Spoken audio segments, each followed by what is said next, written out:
Persian gulf के strategic shipping root पर इस वक्त hundreds of commercial cargo ships फंसी हुई हैं। ये मिलिट्री वॉरशिप्स या डेस्ट्रॉयर्स नहीं हैं, बल्कि कमर्शियल कार्गो शिप्स हैं, जिनमें ऑयल, फूड, इलेक्ट्रॉनिक्स और क्रिटिकल मेडिसिन्स ट्रांसपोर्ट की जाती हैं। हालात इतने खराब हैं कि इन शिप्स पर काम कर रहे लोगों के पास अब पीने तक का पानी खत्म हो रहा है।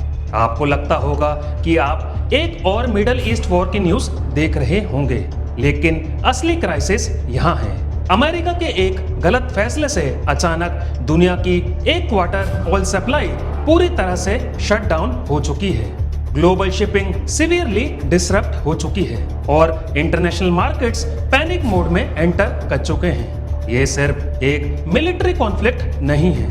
अगर ऑयल रुक गया तो दुनिया रुक जाएगी। आज हम जिस रियलिटी को फेस कर रहे हैं और वो एक कॉन्वेंशनल वॉर नहीं है, बल्कि एक ग्लोबल एनर्जी लॉकडाउन की स्टार्टिंग है। Global energy lockdown, the straight of Hormuz crisis.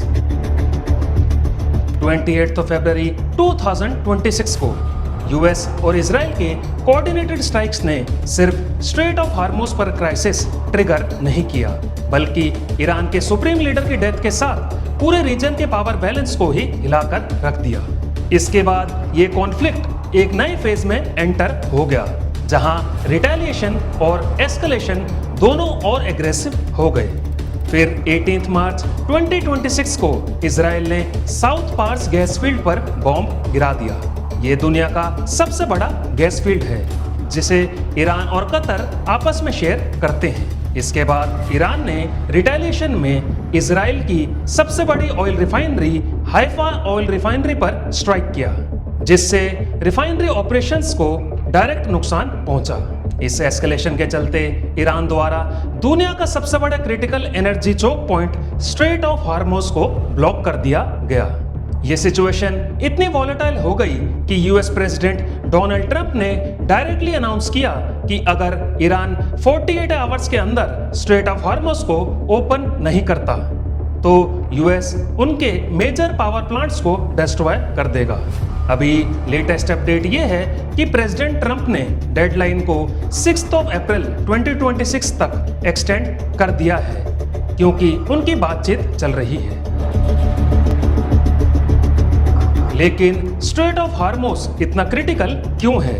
ये सिर्फ एक नैरो शिपिंग रूट नहीं, ये मॉडर्न ग्लोबल इकोनॉमी की लाइफलाइन है। देखिए, दुनिया का सबसे बड़ा ऑयल रिजर्व्स पर्शियन गल्फ में सिचुएटेड है और स्ट्रेट ऑफ हार्मुज वो स्ट्रेटेजिक रूट है जहां से हर रोज दुनिया का लगभग 20 to 25% क्रूड ऑयल गुजरकर अपनी डेस्टिनेशन तक पहुंचता है। जब ये स्ट्रेटेजिक चोक पॉइंट ब्लॉक होता है तो ग्लोबल सप्लाई का सिग्निफिकेंट पोर्शन डिसरप्ट हो जाता है और एनर्जी मार्केट्स शॉक में चले जाते हैं। चाइना पर्शियन गल्फ के ऑयल पर हेविली डिपेंडेंट है। ये रीजन चाइना की एनर्जी इंपोर्ट्स का कोर है। शुरुआती दिनों में सबको लगा था कि ये डिसरप्शन 1 या 2 हफ्ते चलेगा। डिप्लोमेट्स कोई डी एस्केलेशन का रास्ता निकाल लेंगे और ग्लोबल एनर्जी सिस्टम वापस नॉर्मल हो जाएंगे। लेकिन अब वो उम्मीद पूरी खत्म हो चुकी है। मॉडर्न वॉरफेयर अब बॉर्डर्स पर लड़े नहीं जाते। The conflict has shifted. ये वॉर अब सिर्फ ट्रेड फ्लोस को ब्लॉक करने के बारे में नहीं है, बल्कि उस इंफ्रास्ट्रक्चर को डिस्ट्रॉय करने के बारे में है जो इन ट्रेड फ्लोस को सपोर्ट करता है।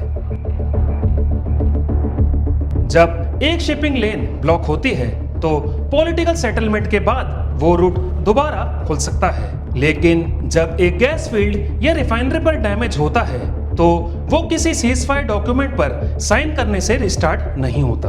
पाइपलाइंस और एनर्जी सिस्टम्स कोई सिंपल स्विच नहीं है जिसे आप तुरंत ऑन कर दें। ये मैसिव इंडस्ट्रियल सिस्टम्स हैं जिन्हें बनने में सालों लगते हैं, स्पेशलाइज्ड इंजीनियर्स लगते हैं और इनके टाइमलाइन का डिप्लोमेसी से कोई लेना देना नहीं होता।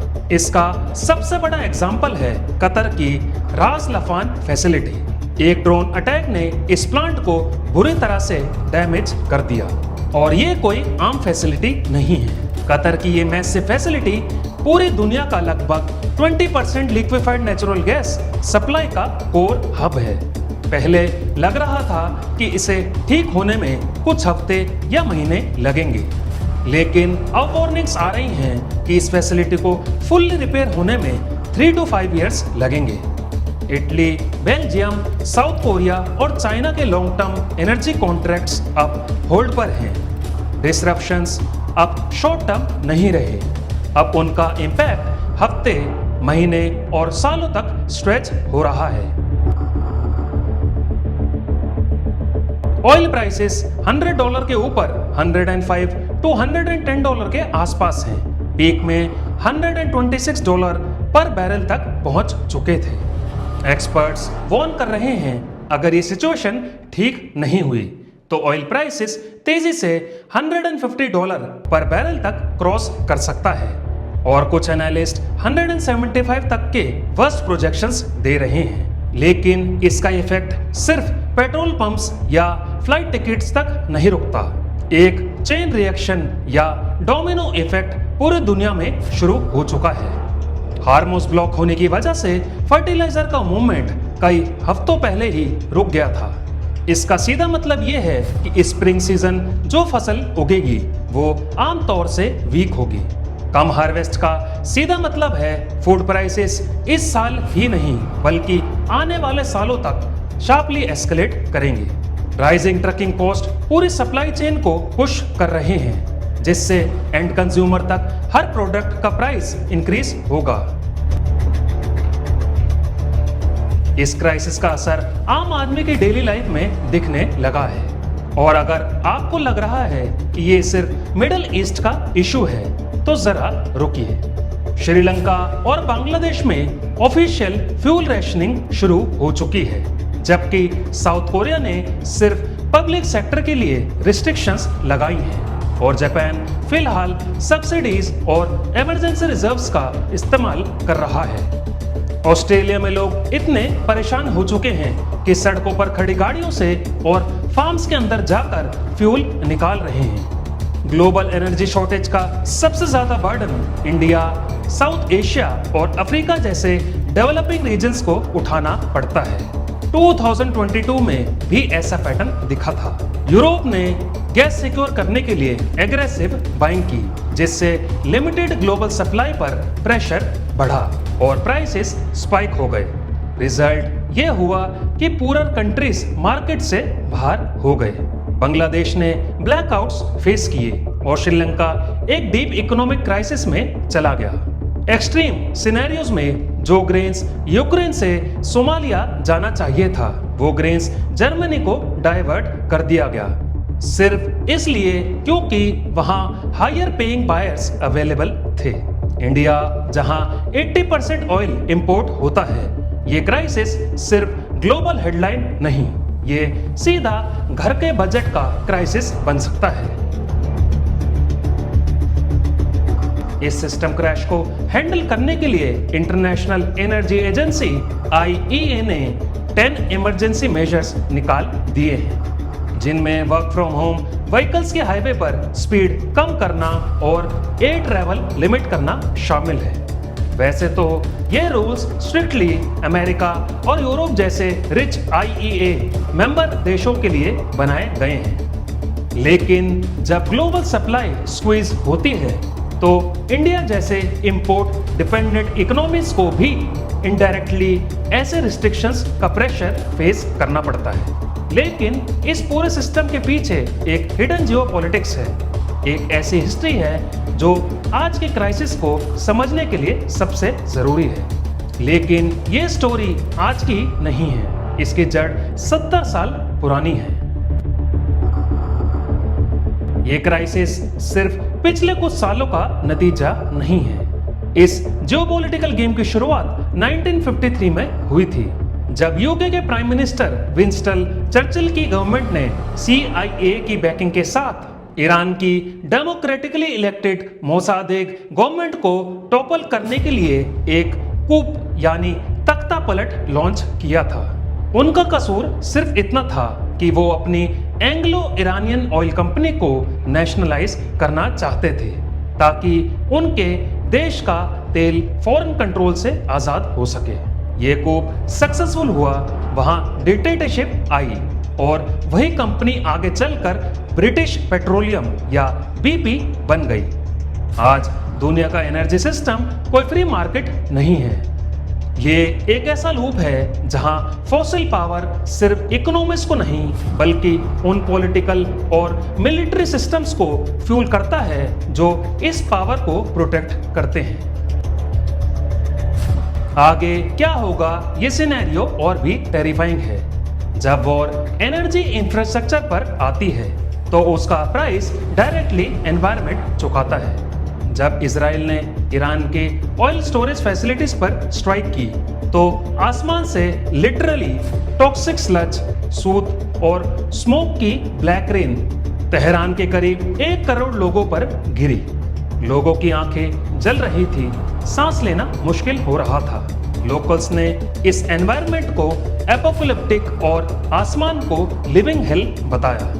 जब पॉल्यूशन स्कैरसिटी वाले वाटर रिसोर्सेज में मिलता है तो एक्वेटिक और पीने का पानी परमानेंटली जहरीला हो जाता है। ईरान के पास लॉन्ग रेंज मिसाइल कैपेबिलिटीज हैं और न्यूक्लियर एस्केलेशन का खतरा रियल है। अगर किसी भी न्यूक्लियर फैसिलिटी पर स्ट्राइक हुआ तो यह वॉर एक रिकवरेबल कैटास्ट्रोफे से बदलकर एक परमानेंट रप्चर बन जाएगा, जिसके बाद बस एक बिफोर और आफ्टर बचेगा। सबसे बड़ी आयरनी ये है कि यूएस, इजराइल और ईरान जैसे देशों की वॉर मशीनरी भी उसी फ्यूल पर चल रही है, जिसकी ग्लोबल सप्लाई चेन्स को ये कॉन्फ्लिक्ट डिसरप्ट कर रहा है।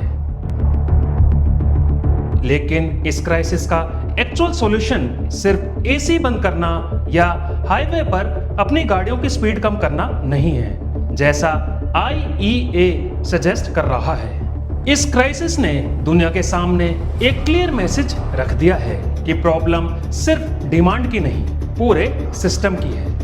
रिन्यूएबल्स की तरफ ट्रांजिशन इस एंडलेस एक्सट्रैक्शन वाले मॉडल के खिलाफ सबसे बड़ा स्ट्रक्चरल शिफ्ट हो सकता है। जब फ्यूल डिपेंडेंसी टूटती है तो उसके साथ वो पूरा पावर साइकिल भी ब्रेक होता है जो पॉलिटिक्स को कंट्रोल करता है। अगर ऑयल रेवेन्यू कम होता है तो कॉन्फ्लिक्ट को सस्टेन करने की इंसेंटिव भी वीक पड़ती है, और जब चोक पॉइंट्स की इंपॉर्टेंस कम होती है तो उन पर होने वाले कॉन्फ्लिक्ट्स भी धीरे धीरे रेलेवेंस लूज करते हैं। ये वॉर सिर्फ कंट्रीज और आइडियोलॉजीज के बीच का नहीं है, ये सिर्फ एक प्रॉब्लम नहीं है, ये एक वार्निंग है। ग्लोबल एनर्जी लॉकडाउन का मतलब सिंपल है, सिस्टम सिर्फ प्रेशर में नहीं है, अंदर से ही वीक है। दोस्तों, आपके हिसाब से ग्लोबल एनर्जी क्राइसिस का सबसे बड़ा इंपैक्ट इंडिया पर क्या होगा? अपने थॉट्स कमेंट बॉक्स में जरूर शेयर करें।